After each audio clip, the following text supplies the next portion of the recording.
मित्रांनो, कधी विचार केला आहे का की जर जगात मापन म्हणजेच मेजरमेंट नसतंच तर काय झालं असतं? दुकानात जाऊन तुम्ही साखर कशी मागितली असती? थोडीशी साखर द्या असं म्हणून चाललं असतं का? किंवा तुमच्या घरापासून शाळेचं अंतर किती आहे हे कसं सांगितलं असतं? आपल्या अवतीभोवतीच्या या भौतिक जगाला समजून घेण्यासाठी मोजमाप ही सर्वात महत्त्वाची गोष्ट आहे. आजच्या या व्हिडिओमध्ये आपण भौतिकशास्त्राचा असा पाया रचणार आहोत जो तुम्हाला फक्त परीक्षेसाठी नाही तर आयुष्यभर कामाला येईल. चला तर मग विद्यार्थी मित्रांनो, सुरू करूया आजचा विशेष धडा. तर विद्यार्थी मित्रांनो, पहिल्यांदा आपण जाणून घेऊया भौतिक राशी म्हणजे काय. तर विद्यार्थी मित्रांनो, ज्या गोष्टी आपण मोजू शकतो त्यांना आपण काय म्हणायचे बघा, भौतिक राशी असं म्हणायचे. काय सांगितलं बघा मी पहिल्यांदा, भौतिक राशी म्हणजेच काय?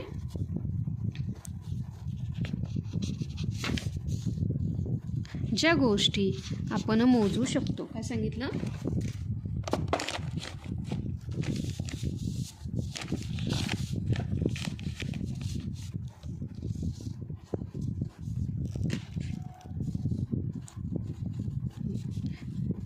ज्या गोष्टी आपण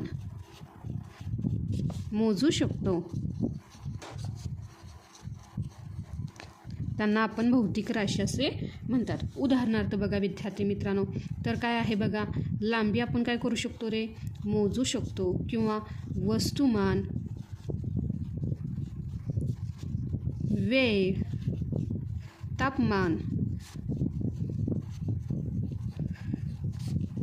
वेग. लक्षात आलं का विद्यार्थी मित्रांनो? आता बघा, आनंद, दुःख, राग या गोष्टी आपण मोजू शकतो का रे? तर नाही. म्हणून ह्या भौतिक राशी नाहीत. नाही तर तुम्ही म्हणाल मला खूप आनंद झाला आहे, तर विद्यार्थी मित्रांनो त्या गोष्टी आपण मोजू शकतो का? तर अजिबात नाही. भौतिक राशी म्हणजेच काय विद्यार्थी मित्रांनो? Physical quantity. काय बघा इथं लिहिते मी, फिजिकल क्वांटिटी.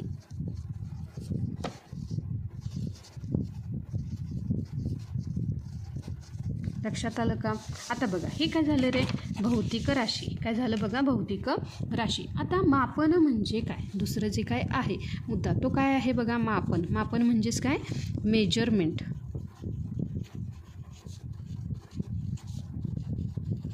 तर बघा विद्यार्थी मित्रांनो, आता मेजरमेंट म्हणजेच काय? आता ही जी काही भौतिक राशी आहे हे मोजणे म्हणजेच काय आहे बघा, मापन. मापनासाठी आपल्याला दोन गोष्टींची गरज असते. जी काही पहिली गरज आहे ती काय आहे रे, संख्या. काय आहे बघा, संख्या, जिला आपण काय म्हणू शकतो, मॅग्निट्यूड. काय आहे बघा, मॅग्निट्यूड.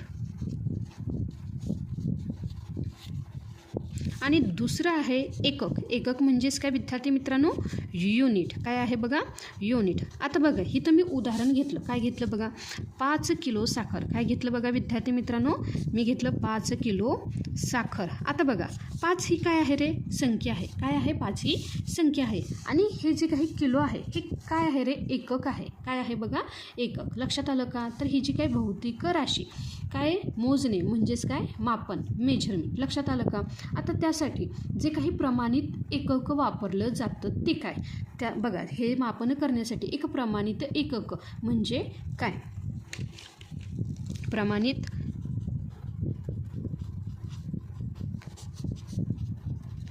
एकक म्हणजेच स्टँडर्ड युनिट. स्टँडर्ड युनिट म्हणजे काय? तर बघा विद्यार्थी मित्रांनो, मापनासाठी वापरलेले असे एकक जे जगभरात सर्वत्र सारखेच असते याला आपण स्टँडर्ड युनिट किंवा प्रमाणित एकक असे म्हणतात. लक्षात आलं का? मापनासाठी जे एकक वापरतो ते जगभरात सर्वत्र सारखेच असते. पूर्वी हाताने किंवा काय केले जाते रे, पावलाने मोजले जायचे. पण प्रत्येकाचा हात काय असतो रे, वेगळा असतो. म्हणून हा गोंधळ व्हायचा. तो टाळण्यासाठी ही प्रमाणित एकके आली, म्हणजेच काय, स्टँडर्ड युनिट आली. आता हे जे काही प्रमाणित एकक आहेत त्यांचे गुणधर्म काय आहेत? तर पहिला गुणधर्म आहे बघा, ते सर्वत्र सारखे असावे. काय असावे? ह्या पूर्णतः पृथ्वीवर कुठेही गेला तर ते काय असावं, सर्वत्र सारखं असावं. त्यानंतर जो काही दुसरा गुणधर्म, ते काळानुसार बदलू नये. ते काळानुसार बदलू नाही. त्यासोबतच जे काही तिसरं आहे ते सहज उपलब्ध आणि समजण्यासारखे असावे. ते सहज उपलब्ध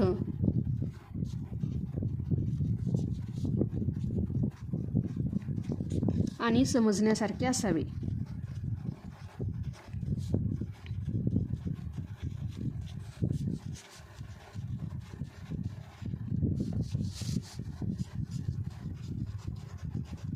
लक्षात आलं का विद्यार्थी मित्रांनो? आता बघा, मूलभूत राशी म्हणजे काय? जो काही पुढील घटक आहे. मूलभूत राशी म्हणजे फंडामेंटल क्वांटिटी. काय आहे बघा? मूलभूत राशी. खूप इम्पॉर्टंट पॉईंट आहे. लक्षात आलं का विद्यार्थी मित्रांनो? मूलभूत राशी म्हणजेच काय? Fundamental quantities.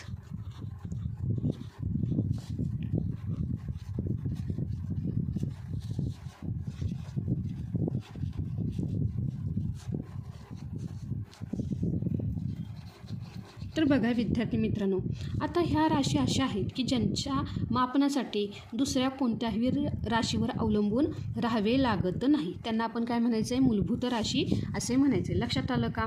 तर बघा विद्यार्थी मित्रांनो, आता काय आहे बघा, लांबी मोजण्यासाठी आपल्याला काय असते रे? फक्त लांबीचीच गरज असते. त्यासाठी वेळ लागतो का रे? की मला आता लांबी मोजायची आणि त्यासाठी मला काय हवं आहे रे? वेळ हवा आहे, असं आपण म्हणतो का? नाही. किंवा मला लांबी मोजायची आणि आता मला वजनाची गरज आहे, असं असतं का? तर नाही. मूलभूत राशी म्हणजे काय? की ज्याच्या मापनासाठी दुसऱ्या कोणत्याही राशीवर अवलंबून राहावे लागत नाही. ज्याच्या मापनासाठी दुसऱ्या कोणत्याही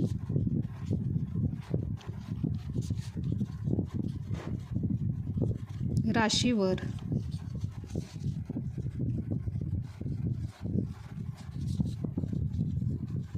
अवलंबून राहावे लागत नाही.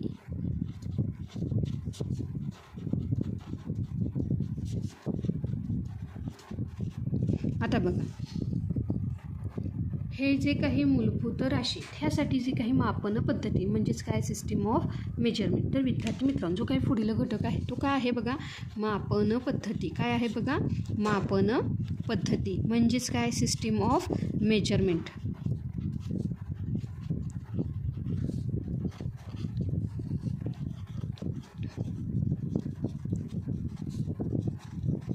तर बघा विद्यार्थी मित्रांनो, जगात वेगवेगळ्या काळात वेगवेगळ्या पद्धती वापरल्या गेल्या. त्यातली जी काही पहिली पद्धत होती ती होती CGS पद्धत. काय होती बघा? CGS म्हणजेच काय? सेंटीमीटर. काय आहे बघा? सेंटीमीटर. जी कशासाठी आपण वापरतो रे? लांबी मोजण्यासाठी सेंटीमीटर. काय वापरतो? लांबी मोजण्यासाठी सेंटीमीटर. त्यानंतर ग्रॅम. ग्रॅम म्हणजेच काय विद्यार्थी मित्रांनो? जे काही वस्तुमान आपल्याला जे एखाद्या वस्तूचं मोजायचं असतं तेव्हा आपण काय वापरतो? ग्रॅम. त्यासोबतच वेळ मोजण्यासाठी आपण काय वापरतो बघा? सेकंद. काय वापरतो? सेकंद. लक्षात आलं का विद्यार्थी मित्रांनो? म्हणजे जी काही पहिली पद्धत होती ती काय होती? CGS. CGS म्हणजे सेंटीमीटर, ग्राम आणि सेकंड सिस्टीम. लक्षात आलं का? ही पहिली पद्धत. त्यासोबतच जी काही दुसरी पद्धत होती ती होती MKS सिस्टीम. MKS. M म्हणजेच काय विद्यार्थी मित्रांनो? मीटर. आणि हे मीटर कशासाठी? तर लांबी. लांबी मोजण्यासाठी आपण मीटर वापरतो. त्यानंतर किलोग्रॅम. काय आहे बघा? किलोग्रॅम. हे आपण कशासाठी? जे काही वस्तुमान मोजण्यासाठी आपण किलोग्रॅम वापरतो. त्यासोबतच तिसरं काय आहे बघा? सेकंद. सेकंद म्हणजे काय? वेळ मोजण्यासाठी आपण काय करतो रे? सेकंद वापरतो. त्यासोबतच आता जी काही तिसरी पद्धत होती ती काय होती बघा? तर तिसरी होती FPS. MKS म्हणजे काय? Metre, kilogram, second. आता त्यानंतर काय आहे बघा? FPS. काय आहे? FPS. आता FPS म्हणजेच काय? की फूट. फूट म्हणजेच काय? जी आपण लांबी मोजतो ती एकतर फुटामध्ये मोजतो. लक्षात आलं का? त्यासोबतच P म्हणजे काय? पाऊंड.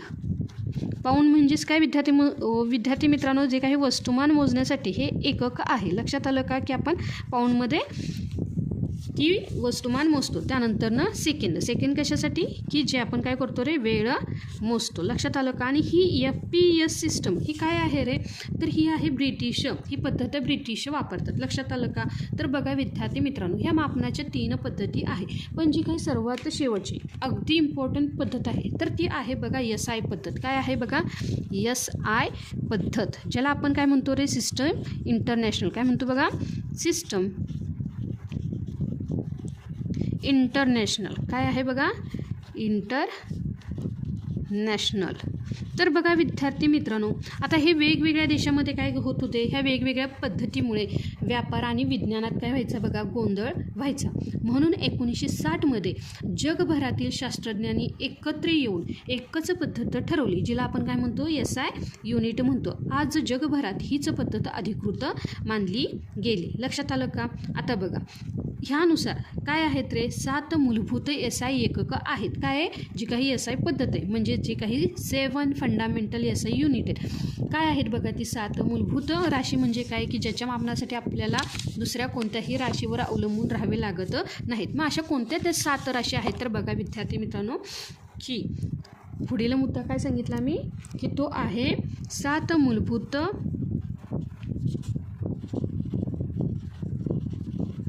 SI एकके. काय SI एकके म्हणजेच काय, 7 fundamental SI unit. 7 fundamental SI unit. तर बघा विद्यार्थी मित्रांनो, आता आपण काय करूया, एक तक्ता करूया. म्हणजेच काय, इथे आहे बघा भौतिक राशी. काय आहे बघा ती भौतिक राशी. अशी कोणती भौतिक राशी आहे की ती काय होती रे, की दुसऱ्या कोणत्याही राशीवर अवलंबून राहावं लागत नाही. ही आहे भौतिक राशी. त्यानंतर आपण तिचं पाहणार आहोत SI एकक, म्हणजेच काय, युनिट. एकक म्हणजेच काय विद्यार्थी मित्रांनो, युनिट. त्यानंतर इथं पाहणार आहोत चिन्ह. चिन्ह म्हणजेच काय विद्यार्थी मित्रांनो, त्याचा पाहणार आहोत सिम्बॉल. काय पाहणार आहोत बघा विद्यार्थी मित्रांनो, सिम्बॉल. तर बघा विद्यार्थी मित्रांनो, आता पहिली जी भौतिक राशी आहे ती काय आहे बघा, तर ती आहे लांबी. काय आहे बघा ती लांबी. पहिली जी काही भौतिक राशी आहे ती काय आहे बघा, लांबी. आणि लांबीला आपण काय म्हणतो बघा, लेंथ. काय, लेंथ. आणि तिचं जे SI युनिट आहे ते काय आहे बघा, मीटर. काय आहे बघा, मीटर. आणि त्याचं जे काही चिन्ह आहे, म्हणजेच बघा जे काही मीटर आहे त्यासाठी आपण काय वापरायचं आहे, स्मॉल m. काय वापरायचं आहे, स्मॉल m. त्यानंतर जी काही दुसरी आहे ती काय आहे बघा, वस्तुमान. काय आहे बघा, वस्तुमान, ज्याला आपण काय म्हणतो बघा, मास. आणि त्याचे SI एकक काय आहे, तर ते आहे किलोग्राम. काय आहे बघा, किलोग्राम. त्यासोबतच त्याचं जे काही सिम्बॉल आहे तो काय आहे बघा, KG. KG म्हणजेच किलोग्राम. त्यानंतर जे काही तिसरी राशी आहे ती काय आहे बघा, वेळ. वेळ म्हणजेच काय विद्यार्थी मित्रांनो, टाईम. आणि ह्या टाईमचं जे काही SI युनिट आहे ते काय आहे बघा, सेकंद. काय आहे बघा, सेकंद. आणि सेकंडचा जो काही सिम्बॉल आहे तो काय आहे, यस. काय आहे बघा, यस. त्यानंतर जी काही चौथी राशी आहे ती काय आहे बघा, तर ती आहे तापमान. काय आहे बघा, तापमान. ज्याला आपण काय म्हणतो बघा, टेम्परेचर. काय म्हणतो बघा, टेम्परेचर. आणि हे टेम्परेचरचे एकक काय आहे बघा, केल्विन. काय आहे बघा, केल्विन. आणि त्याचं जे काही सिम्बॉल आहे तो काय आहे बघा, के. काय आहे तो, के. त्यानंतर जी काही पाचवी राशी आहे ती आहे बघा, विद्युतधारा. काय आहे बघा, विद्युतधारा. विद्युतधारा, जिला आपण काय म्हणतो बघा, इलेक्ट्रिक करंट. काय म्हणायचं आपण त्याला, इलेक्ट्रिक करंट. आता बघा ह्याचं जे काही SI युनिट आहे ते काय आहे बघा, ॲम्पियर. काय आहे बघा, ॲम्पियर. आणि ह्याचं जे काही सिम्बॉल आहे ते काय आहे, कॅपिटल A. लक्षात आलं का विद्यार्थी मित्रांनो, चिन्हामध्ये मीटर, किलोग्रॅम, सेकंड हे काय आहेत, स्मॉल. पण हे केल्विन किंवा हे जे काही ॲम्पियर आहेत हे शास्त्रज्ञांची नावे आहेत. लक्षात आलं का, त्यामुळे हे कॅपिटलमध्ये त्यांचा सिम्बॉल येतो. त्यानंतर जे काही 6वं आहे ते काय आहे बघा, ल्युमिनियस इंटेन्सिटी. म्हणजेच काय, दीप्ती तीव्रता.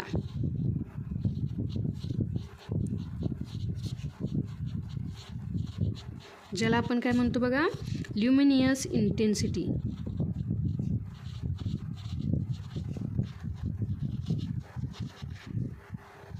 आणि ह्याचं जे काही SI युनिट आहे ते काय आहे बघा, कॅन्डेला. काय आहे बघा, कॅन्डेला. आणि त्याचं जे काही सिम्बॉल आहे तो काय आहे बघा, CD. काय आहे, CD. त्यानंतर जे काही 7वं आहे ते काय आहे बघा, अमाऊंट ऑफ सबस्टन्स. काय म्हणजेच काय, पदार्थाचे प्रमाण. काय आहे बघा, पदार्थाचे प्रमाण.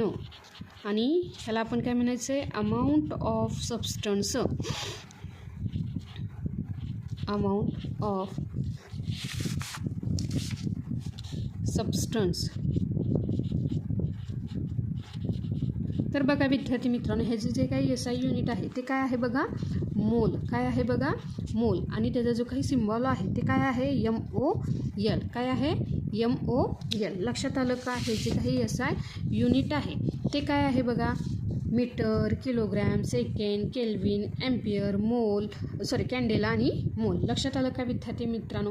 आता बघा जो काही पुढील घटक आहे तर तो काय आहे बघा, ही जी काही लांबी आहे, मोठ्या अंतरासाठी आपण काय म्हणतो रे, किलोमीटर वापरतो. तर अतिशय लहान अंतरासाठी जसे आपण कागदाची जाडी, ही कागदाची जाडीसाठी आपण मिलीमीटर किंवा मायक्रोमीटर वापरतो. आणि प्रयोगशाळेत आपण काय वापरतो रे, मीटर पट्टी म्हणजेच मीटर स्केल वापरतो. त्यानंतर हे जे काही वस्तुमान आहे तर वस्तूमध्ये असलेल्या द्रव्य संचयाला आपण काय म्हणतो बघा, वस्तुमान म्हणतो. आणि हे जगात कुठेही बदलत नाही. त्यानंतर हा जो काही वेळ आहे, वेळेचं अचूक मापन करण्यासाठी आपण काय करतो रे, अणुघड्याळ म्हणजे ॲटॉमिक क्लॉक्स वापरतो. लक्षात आलं का. तर बघा भौतिक राशीचं मापन कसं केलं जातं, त्यानंतर प्रमाणित एकक. आता बघा ह्या ज्या काही मूलभूत राशी आहेत म्हणजे ह्या काही 7 भौतिक राशी आहेत, ह्या कुणावरही अवलंबून नसतात. लक्षात आलं का. आणि ही का काढलं गेलं तर संपूर्ण जगामध्ये तुम्ही कुठेही गेला म्हणजे जे तुम्ही इथं काय घेतलं, 1 किलो साखर घेतली.